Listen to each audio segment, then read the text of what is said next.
So, welcome to the council. The council is in session where we talk about sport and how in India it's moved from a pastime to a multi-billion-dollar industry. My guest with me today is a good friend. We hit it off actually the first time we met. We met over a beer Over a beer at Dulali. Dulali. 4 or 5 years ago. And we had actually, what's interesting is that was 5 years ago and I had spoken to him about Nation of Sport. Yes. Then it's come Aman Shah. Welcome to the council. Thank you, Jonathan. Aman Shah, for those who are just joining us, started his career with Reuters, then worked on communications for Mumbai City FC, the MCL, Premier Futsal. Then, interestingly enough, and that's one of the reasons why he's our guest today, did his Masters of Sports Management from Tsukuba University in Japan. Then he also worked at communications for the FIFA World Cup Under 17 in India, and now works with JSW's Olympics program. That's correct. Coordinates with the government and works with the younger athletes. So welcome, Aman Shah. Thank you, Jonathan. And it's great to be on the council and something that we've spoken about multiple times in the past many years over many a beer, and it's good to see it finally in the flesh. Absolutely, and so thanks to Dulali for all those beers. All those beers, yes. If we had actually brought this to fruition earlier, maybe we wouldn't have given all that business to Dulali. But I'm going to start off, Aman, with the one question we ask all our guests. Aman Shah, do you think India is a nation of sport? Okay, so I think India is in the process of becoming a nation of sport. Okay. I wouldn't say we are there yet. Okay. We are not there yet by any stretch of the imagination. But we are on the right path, and I think it's a matter of time. I think the wheels are in motion for that to happen in the next few years, and I think we definitely have a lot of potential to be a nation of sport. If you could elaborate on one thing that you think will make us walk towards the idea or notion that we are a nation of sport, what's the one thing that you would see change? I know there are lots, and maybe this conversation can go on. No, I think just the pure broad basing of sport in general. I mean, I don't think there's anyone to blame really. We are a fairly young country. If you consider the global, the developed countries across the world. Right. We got independence about 60, 70 years ago. Obviously, in the first few decades, sport wasn't really, the first thing that the government or the general population had in mind. But having seen our generation, or even the generation after, one or two generations after us, I feel old now. But, the kids who are in school right now, they a lot more... there's a lot more interest. There's a lot more, like I mentioned earlier, broad basing of people playing sport. Right. And the broader the pyramid at the bottom, it's just natural that it's going to it's going to filter up and go forward. So again, a lot of things need to happen, but that itself I think would be the single biggest positive or single biggest reason why I feel that we are going on our path to becoming a nation of sport. And actually that's one of the reasons we started Nation of Sport, is because, and I agree with you 100%, is the broader base we create, not just in terms of people who are playing sport, but people who are involved in the conversation of sport, right? Right. The broader the base we create, the higher the pyramid will go, right? And that by naturally that makes sense. And that's why we started Nation of Sport, because we wanted... What was happening is that we felt that a lot of the conversation around sport was revolving around sports fans. Need not necessarily active, but there is a whole group of people outside of sports fans. I think the whole ecosystem is what you're sort of referring to, right? So there wasn't really an ecosystem of sport. It was mostly about cricket and people watching cricket. Now we are evolving. Like I mentioned, there's a very distinct ecosystem with companies, with the technical side of things, with the management side of things, with the players, with the support staff, everything coming into place. And Absolutely. I think that's what is making the difference. Absolutely. Is India ready to host an Olympics? And the reason, and obviously I'll provide context to why this conversation gained a lot of ground, or started gaining a lot of momentum after the induction of Mrs. Neeta Ambani into the IOC, the Olympic Committee. And there's been a fair bit of buzz around it, right? There are people wondering whether does India forget whether India can, does India even deserve to be a host? And the reason I chose you to have this conversation is for a couple of reasons. One is actually three reasons to be particular. One is you've seen up close and personal what it is like to have a mega event in India, which is you worked to the FIFA World Cup under 17. Secondly, you had the opportunity to see up close and personal the preparations that a host city, that is Tokyo, is making for the 2020 Olympics. So, courtesy having studied there for a year. And three, this is something that I feel Indian sports sorely lacks, is somebody who has an objective view of things. Sometime last year, almost a year to the date, you got inadvertently cast into a larger conversation because a very popular sports person decided to say that India doesn't deserve to host an Olympics until we've won, I don't know, 40 gold medals. 40 gold medals. Yeah.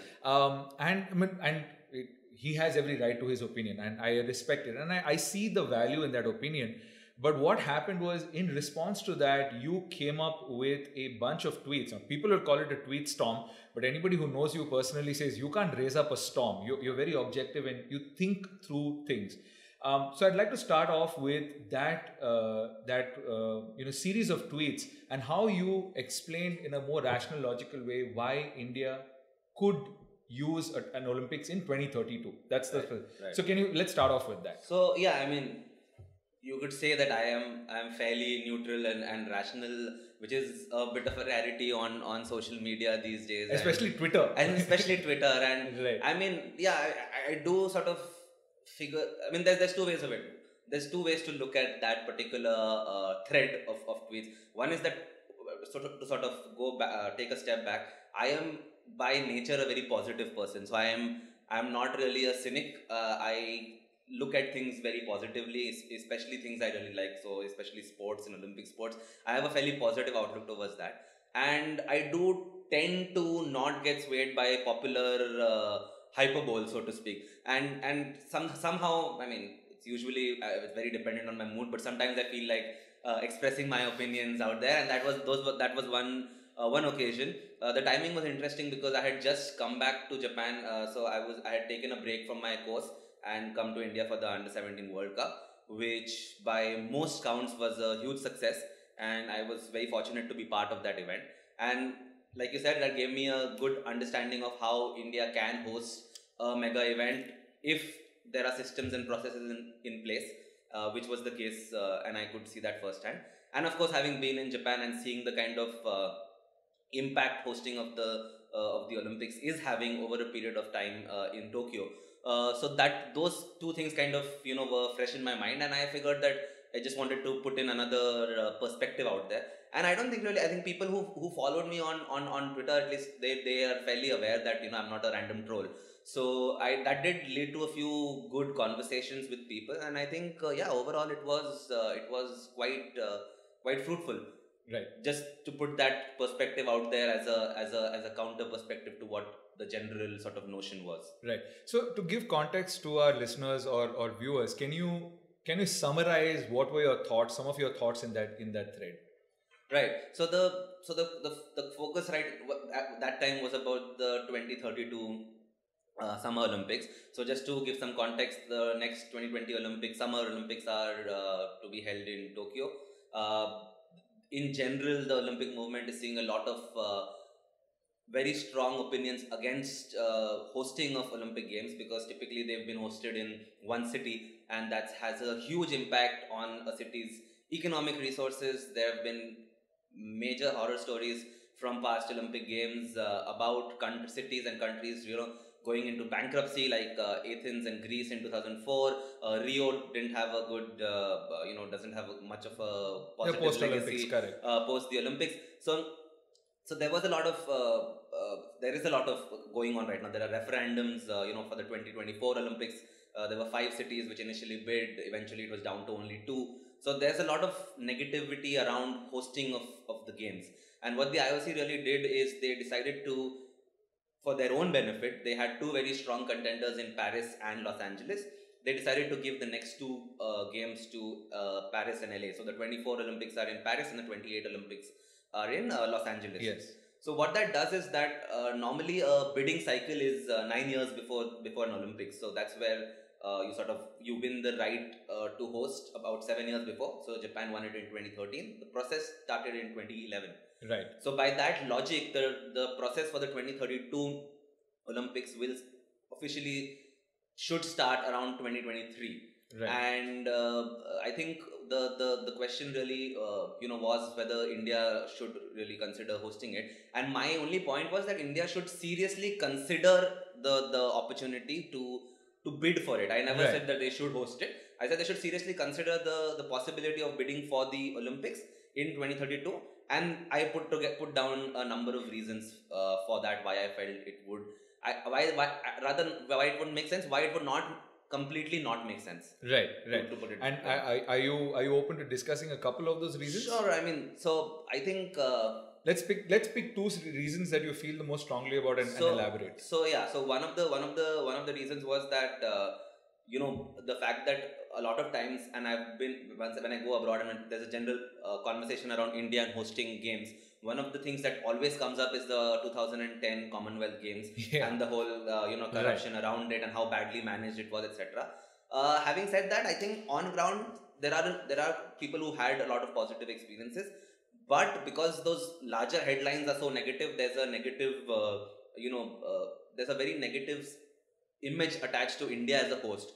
So I think just purely from a country, especially a country which is as big and as fast growing as India, I think that image makeover in the sports world, for that especially, I think to put that intent out there that we are a economic superpower, which in a lot of cases people argue that it's a sporting event, but it's very heavily also. I mean, Beijing is a good example, Sochi in 2014. It is about putting your country out there in the world, because for those 3 weeks you have the attention of the entire world. 3 weeks for the Olympics, and then after 2 weeks, another 2 weeks for the Paralympics. That that period of time, the attention of the entire world is on your country. You have huge examples and past records of tourism influxes. The positive side of things. Of course, the negative sides are a lot more, but there are a lot of positives to it. So I think that for me was one of the main reasons why I said that India should seriously consider it. Multiple things remaining constant, or multiple things with multiple caveats.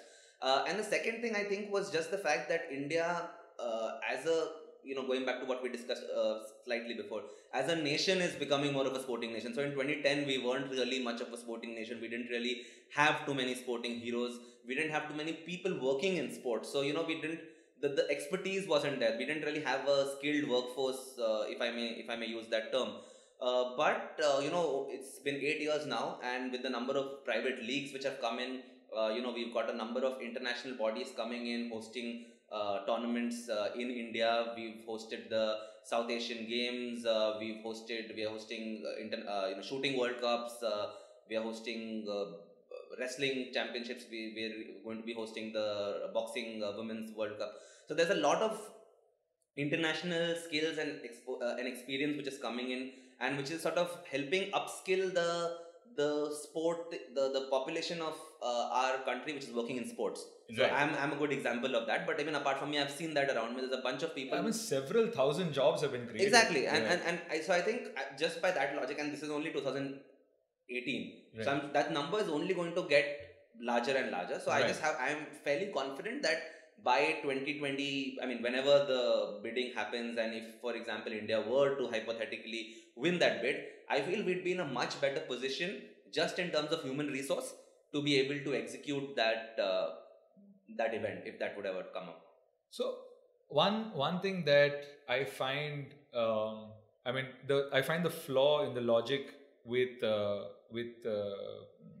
athlete who mentioned we need to win 40 medals. I'll mention his name, Abhinav Binda's logic, is that that's not necessarily been the case with hosts, not just with the Olympics, but even with football or any other large scale event, right? Just because you are winners in that doesn't automatically make you a competent host. And just because you are a competent host doesn't necessarily mean you have to win the most medals or win the tournament for that matter, right? Yeah. By that logic, then there will be only a handful of countries that would ever host large-scale events. I think that comment that Abhinav Binda made was also taken very out of context. I think what he was trying, I think he used 40 just as an example. It was like most things in India, they take we have a habit of taking things out of context and then making a hue and cry about it. Right. I think what Abhinav Bindra really meant, and which I am very much sort of in agreement with, is that the amount of money that is spent to host an Olympics would, at this point of time in India's sporting development, it'd be better spent on building infrastructure for the broad basing of sport and building more sort of athletes who are at that world level before we consider being able to host that country, host the event. Which is why I said seriously consider, with a bunch of caveats. And right. that is, and this was one of the caveats, that I think the way it works is that there's always the whole argument about top down versus bottom up, and the fact that you would rather help build sport in India and then build enthusiasm, build interest, build a culture of sport, and then think about become a slightly more developed sporting nation and then think about hosting a games, rather than thinking that by hosting the games there'll be a bottom down approach which would help spread the game forward or sports in India forward. But I think while that is fairly accurate, I think it can't be one of two. I think there has to be a good mix of both those things happening simultaneously, because with the the generation we are in right now, everything is about results, right? You can't say that, oh, we'll do this and after 10, 12 or after 20 years we'll win medals at the Olympics. It has to be a combination between that top down and that bottom up approach. And I think a good way to do that is to sort of host events. I wouldn't go right up to the Olympics to begin with, but yeah, to host more events. What that does is that gives your population access to better quality of sport. You help build enthusiasm about sports as well.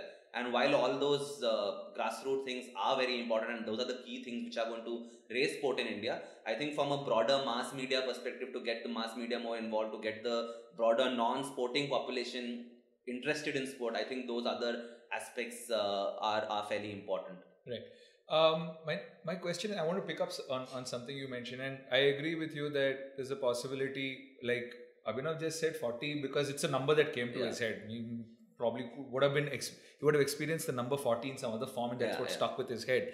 But knowing what you know, and obviously this is your I'd like to hear your opinion on this. Is it something we can achieve in 2032 while hosting the Olympics, also win 40 gold medals, knowing what you know and seeing what you're seeing right now? So I think I'll have to go back to a year back when I tweeted, but I had actually done a little bit of research while I was doing that tweet now. The reason why I say that 40 number was probably taken out of context is because I don't think any of the last Olympics, I think barring China in the 2008 Olympics, has any country won 40 gold medals. So I mean, the highest number of gold medals won by a country, and I'm just sort of, I'll have to go back and check, so please don't hold me on this, but I mean, usually the country which finishes first on the table finishes with about, I think, 35 goals approximately. Right. So I think just because of that reason, I think take the 40 on the literal sense in terms of gold would be not very fair to him. About India, I would say that's absolutely not a possibility. I would go as far to say that.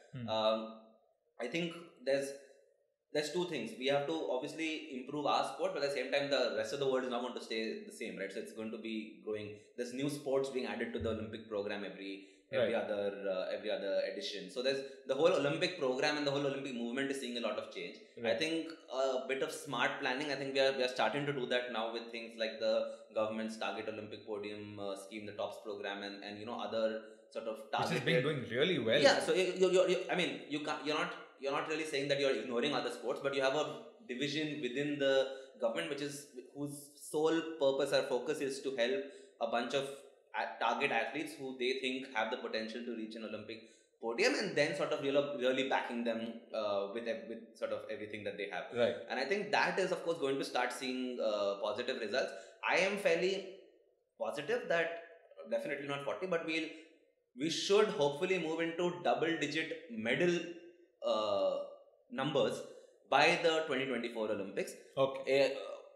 Very, very cautiously optimistic about 2020. I mean, if we plan it and if things go our way and all, I mean, people will sort of disagree. But if stars align, we might get there in 2020. But I think by 2024, I am quite confident that at least we should be able to cross the 10 medals mark. Right. What the breakup between gold, silver, and bronze would be, I wouldn't want to hazard a guess. But we should reach the 10 medal mark, and that itself would be a sign of the sort of development that we're talking about. And I think the interesting part is that what we don't realize, or but people probably realize but don't consider, is the fact that because we have such a huge population, certain things working in our way. I think that jump from 6 in 2012 and 2 medals in Rio to that jump, that graph can be quite steep if the systems and processes we are putting in place, if they all sort of work together and if multiple agencies work together. I think we have the talent, we have the natural talent, and I think we can sort of see a steep increase in medals with all of these factors coming together. I think what I'd like to add to your last point there, which is we have the national talent. I think slowly that will also is increasing. I think the national will to see our country succeed in sport is changing, because it brings back to your earlier point, which is we create a broad base of people who are now interested in sport. I think it's more than interested in sport. I think we are beginning to like the fact that we are enjoying sports achievement, right?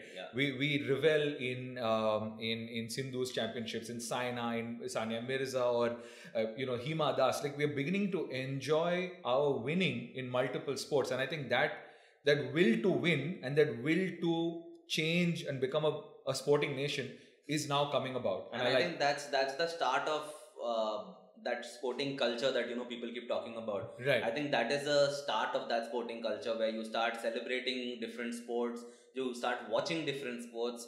You make your sons and daughters go and play more sport, which your parents didn't make you do. And I think all of that is, of course, a generational change, which is very evident right now, and which is what makes me so positive about what's in store in the future. Got it.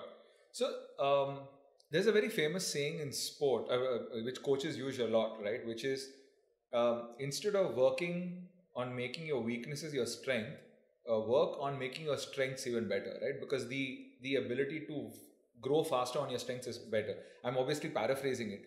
So taking off on that point, what do you think? Do you have sorry, let me rephrase that question. What do you think are one or two of India's strengths that she can develop as a country in terms of just hosting an Olympics? What are some of our strengths that we can double down on? Okay, so we're going back to hosting. Yeah, if in case that, because that's essentially what that's the conversation, right? So, and I'm not talking necessarily in terms of hosting 2032, but I was just in terms of being able to host more international events. Right. What are some of the strengths of India as a country that we can work on? And because you've seen Japan do it very closely, right? No, I think one of the biggest strengths is the fact that we have that human resource. We have. Okay. I think it is a strength and a weakness, to be honest. But I think it's more of a strength. India is fairly diverse. I think that is a strength, because within your own country you have a bunch of resources which a foreign country would probably have to scour over multiple places for. I think that's a huge advantage. I think the fact that this could be seen as coming from privilege, but I would say that we have a large population of our country who's fairly fluent in English. Right. By large population, I mean large population of the working sort of population. Right. So I think those are things, especially from an international sporting perspective. We have a very strong history of tourism, of tourists coming into India. Right. I think, and that always is that goes hand in hand with hosting of any major event. So right. I think they are definitely positives that India can sort of tap into to make it more. And I think the biggest positive, just out of everything else, is the fact that India is too big to fail. I mean, it's one of those things where China was about 10 years ago or 20 years ago. India is that right now. If we talk about the Olympics, it's that for the IOC. If we talk about football, it's that for FIFA. In India, you have a potential commercial market of 1 billion plus people, of which 600, probably more than 600, 700 million, again, just making up a number, but somewhere around that, are under 35, are going to be literate, are going to be using phones. That is a huge commercial market, which basically no one has. And China is completely regulated. So India, by that logic, is something that, and this is a fact, having spoken to people in these international organizations, It is just something that they are waiting to come in when that market matures and sort of, I wouldn't say take advantage of it, but there's a lot of opportunity there for us to sort of, because of the fact that, compared to other countries, we are a lot more attractive for these international organizations just by virtue of being the size that we are. Right. Assuming that you were in power, right? And this is not to say that whatever you're going to speak of goes against what already has been done. But assuming you were in power, what are the two things you would change immediately in terms of making our athletes' lives better, and purely from a performance standpoint of view, right? So that they become better Olympians. What are the two things that you would change if you had the power to change policy? Right. So I think both things are already happening. It's just that it's happening in pockets, and it needs to happen. Because I mentioned the fact that India is so big is an advantage and a disadvantage. This is where the disadvantage bit comes in, because it's very difficult to implement something. We are so diverse between the north and south and east and west that it becomes very difficult for any even policy to be implemented across the country. Plus, sport is a state subject currently. That has its own, when you come to policy, that has its own implications. But I think one thing is that we need to start much younger. We need to be able to give our talented junior and cadet age group athletes the right infrastructure. And I think that's something that a few organizations are doing. The government is also doing that now with a bunch of Sai centers, with the whole Khelo India program. Because what's happened in the past is we have a lot of talent, but those critical years, between 12 and I'd say 16, 17, that's when you really become world class, and that's where you need everything you need. To be given the best facilities so that you can make that jump to the very elite level of sport. Right. And in India, usually what happens is that you get access to these infrastructure and these facilities after you hit that stage, right, at 18 or 19. And there are obviously stray cases of athletes, but I would say in general, very big generalization, but in general, most elite athletes will get access to these facilities only after they hit a national camp or after they hit an India under 16 or whatever. So I think a big challenge is to sort of find these athletes and provide them the right infrastructure when they are at the developmental age, because that's when you sort of learn, and that's when you sort of become truly world class. I think that's one big sort of difference that needs to be made. And I think purely in terms of administration, in terms of a professional way of running sport, which has been a point of contention for years now. But I think again there as well we've seen some positive changes come in some federations. In some federations, they're still slightly more traditional, etc. But I think, having said that, there is a growing acceptance to the requirements of sports science, to technology, to using aids such as from sports science and coaching to help performance, and that's been missing in India previously. And I think that also can make a huge difference in terms of preventing burnouts, in injury prevention, and all of these things which sort of have to develop alongside in the ecosystem to ensure that athletes perform at the highest level. Because you can be very talented, you can get the best facilities, but if you're not getting proper nutrition, if you're not getting proper recovery, and you're not getting proper rehabilitation after injuries, you find a lot of athletes actually end up burning out.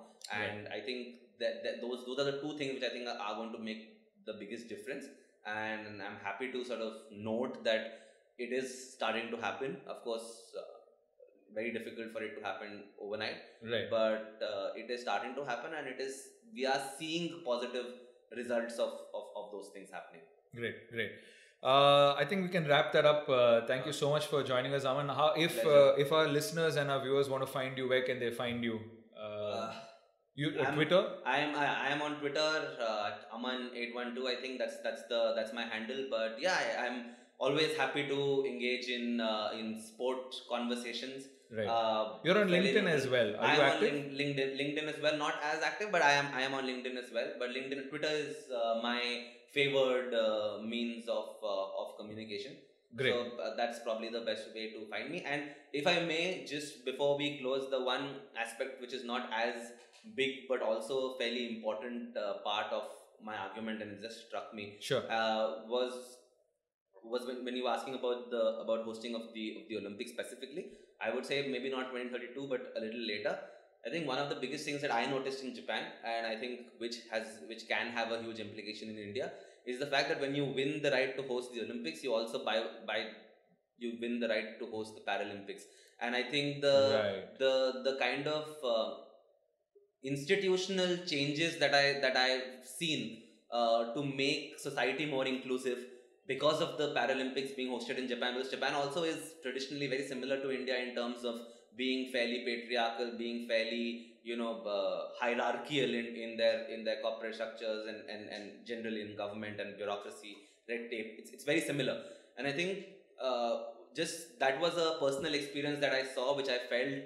Again, not saying that India hosting the Olympics can solve problems for people with disabilities in India, but I think in bringing them into the mainstream, it can have a huge impact. And I think just bringing the fact that the Paralympics are coming in, what the Paralympics are really. I don't think too many people in India know that, and the whole idea about the Olympic movement, the essence of the Olympic movement, which is Olympism, which is not really the 3 weeks that the games are being hosted, but it's actually the part around that, Right. So I think that educational aspect of the Olympics, I think at the school going age, that's something that India, I think, can benefit hugely from. And because of everything we spoke previously, the number of people, the younger generation, the number of people we have, I think a properly executed education program around the Olympics can have a huge impact in generally making society better in India. Got it. As always, Aman, it's always a joy to talk to you. We're doing this for the first time in a formal way, but I'm sure if we did an informal way, I was telling Aman before this, we'd probably go on for 6-7 hours easily. Get us beers, and that's going to go overnight. I hope you come again. We'd like to have you host you again, and all the best with what you do. Thank you so much. I think you, and this I'm saying without bias, I think you're one of the champions of what is growing to be a great sporting movement in India. And I wish you all the power and all the success. Thank you so much, Jonathan. It's been a pleasure. Like I don't really need a mic to talk about things, and I'm always happy to talk about it. So yeah, thank you for having me, and I really enjoy the chat. Great. Thanks, Aman. Thank you so much, Jonathan.